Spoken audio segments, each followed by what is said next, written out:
Breaking news, the Trump administration abruptly firing nearly 50 U.S. attorneys. Tonight, one source saying this couldn't have been handled any worse. And there is one stunning person within this list. We'll tell you about it. And inside the top secret FBI unit investigating Russia's meddling in the U.S. election. Exclusive new details this hour about this elite team that's on lockdown.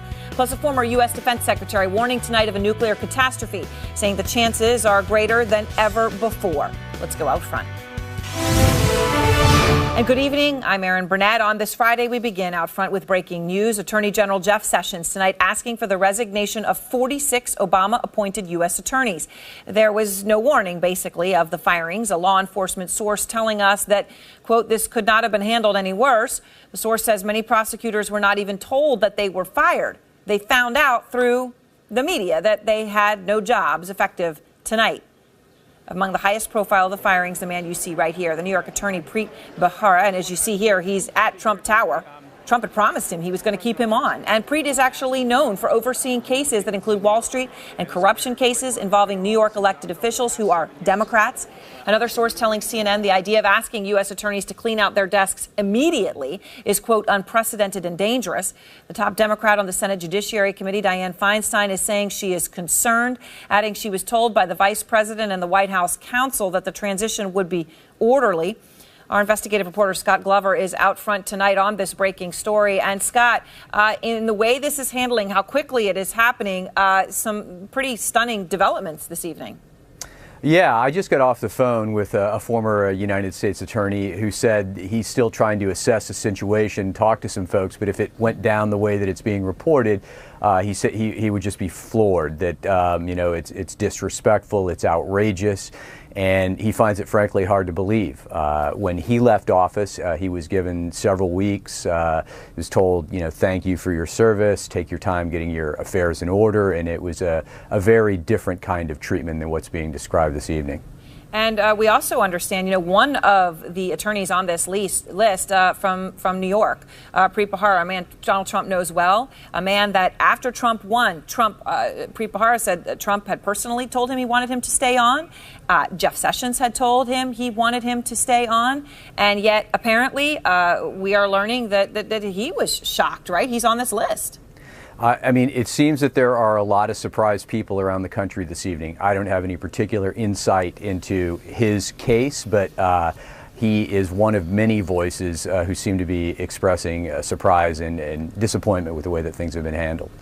Yeah, it is pretty stunning. Obviously, he was in the middle, or is in the middle of an investigation into the Democratic mayor of New York. All right, thank you very much, Scott. I appreciate it with those breaking details. Also tonight, the White House facing some major questions about Trump's wiretapping accusations, as top lawmakers say there is still no evidence at this hour on Friday night. Athena Jones is out front at the White House.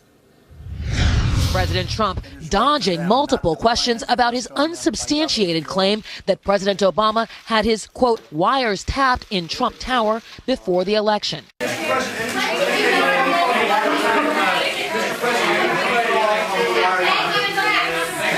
Meanwhile, the Department of Justice is declining to comment on whether the president is a target of any investigation. And nearly a month after he resigned as national security advisor over his contacts with the Russian ambassador, questions are now swirling about Michael Flynn's work for the government of Turkey and whether the president knew. No, just so we're clear, you wouldn't. The General Flynn filed with the Department of Justice 2 days ago. How would anyone know that? White House Press Secretary Sean Spicer today arguing Flynn's lobbying activities worth more than $500,000 were a private matter. That's not up for us to determine.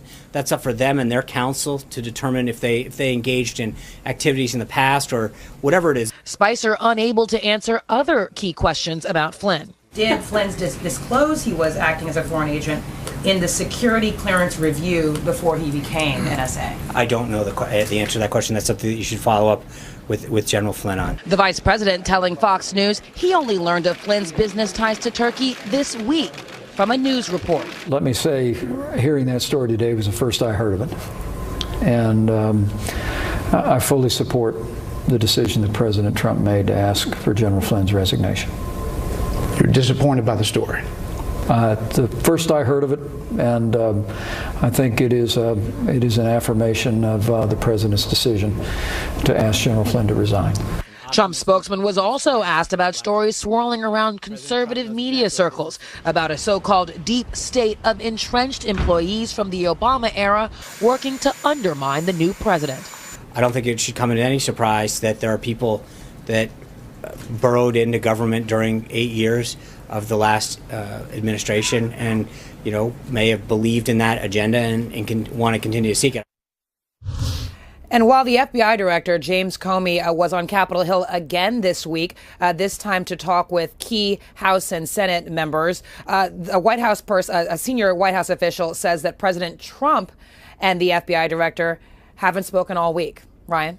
All right. Thank you very much, Athena. And to talk about the significance of this out front now, Bob Baer, former CIA operative, John Avlon, editor-in-chief of the Daily Beast, and Ambassador James Woolsey, former CIA director and a former advisor to Donald Trump's campaign. Let's just start. We have a lot of breaking news right now. John, let me start with you, though. The breaking news on the U.S. attorneys. Just to be clear, when a president comes in, they usually do fire U.S. attorneys. They don't usually do it via the media and give them a few hours to clean out their desks and fire somebody who's one of the most prominent U.S. attorneys in the country. We're talking about Preet Bharara, right. Who Donald Trump had personally said he wanted to stay on. Yeah, I mean, that's one of the many, the phrase was unprecedented and dangerous is what one person said about this up on Capitol Hill. This becomes a Friday night massacre because while U.S. attorneys are political appointees, they're supposed to be beyond politics. And one of the reasons Preet Bharara had such authority is that there's an ongoing investigation against a Democratic mayor on charges of corruption. He's been the sheriff of Wall Street. He was given the personal assurance of the president and the attorney general, and now he's on that list as well. One of the open questions is what happens to all the open investigations? This is not the right way to do this, and it's destabilizing in an already destabilized environment. Destabilizing? Well, yes, and I think rude. It sounds like the initial announcement of the travel restrictions, which seem to have been done with no staff work. Now, the second round were reasonable approaches, and maybe they can figure out how to do this a second time and patch up some of the mess that they left. But that's not the way to let a U.S. attorney go as part of these are very important figures in the government. Important figures, career people who have dedicated their life to the law. I mean, it is pretty stunning. They deserve better. And this also comes, Bob, as we're finding out that the president did not speak to his FBI director all week. Now, meanwhile, this is as James Comey was going to Capitol Hill and briefing top Senate and House Intelligence Committee members on the very latest on the Russia investigation. We're now learning Donald Trump didn't speak to him all week. It's quite amazing. All he has to do, he should have done it before the tweet, is call up the Department of Justice or the FBI and say, hey, was there a FISA on me? Is there any reason to believe there was an illegal tap? It would have been one phone call, 1 minute at the most. And I think he just threw that. We keep talking about this, errands for a distraction, but it's knowledge that he can obtain and no one's going to hide it from him. So, the chances of actually someone tapping Trump's phone at the Trump Center is zero, frankly. It's not possible. So I think, he's probably hoping this will just go away. But, we're going to wait to see. A congressional investigation is not the place to figure this out.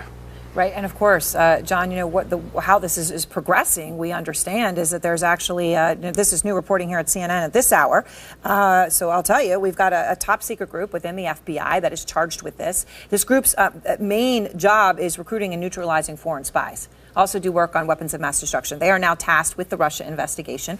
We understand there are about 15 to 20 people on it, slightly fewer than were on the investigation to Hillary Clinton's emails because there was a due date on that. I mean, that was a rush job, I guess, is what they're saying.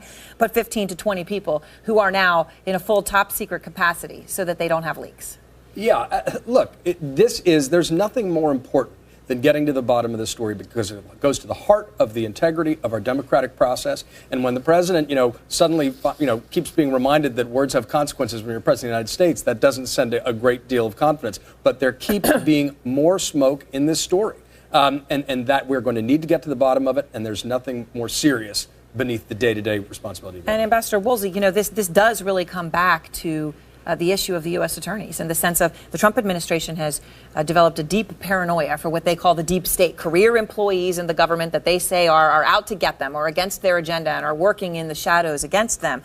Perhaps that's part of the reason they're coming out so suddenly and firing these attorneys. We don't know. But this does seem to be a part of it, doesn't it?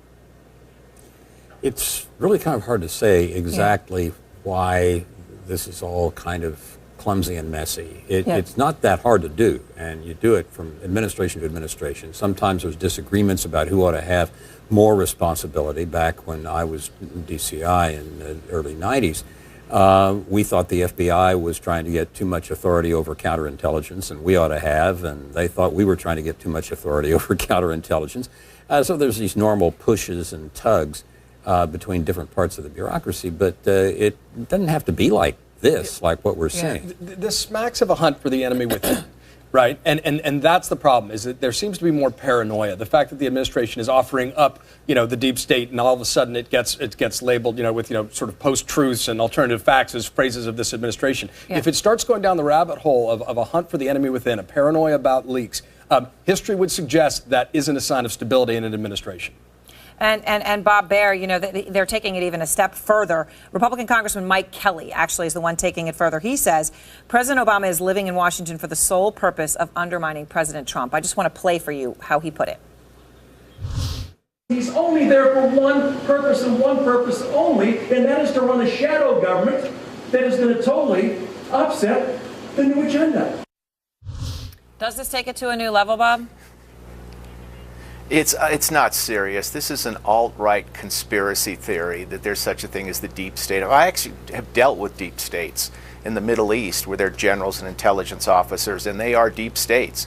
We don't have one here in the United States. There is not a concerted effort. There are leakers, both Republican and Democrats, but they're not organized, and there's nobody organized this, and certainly the former President Obama, is not doing this.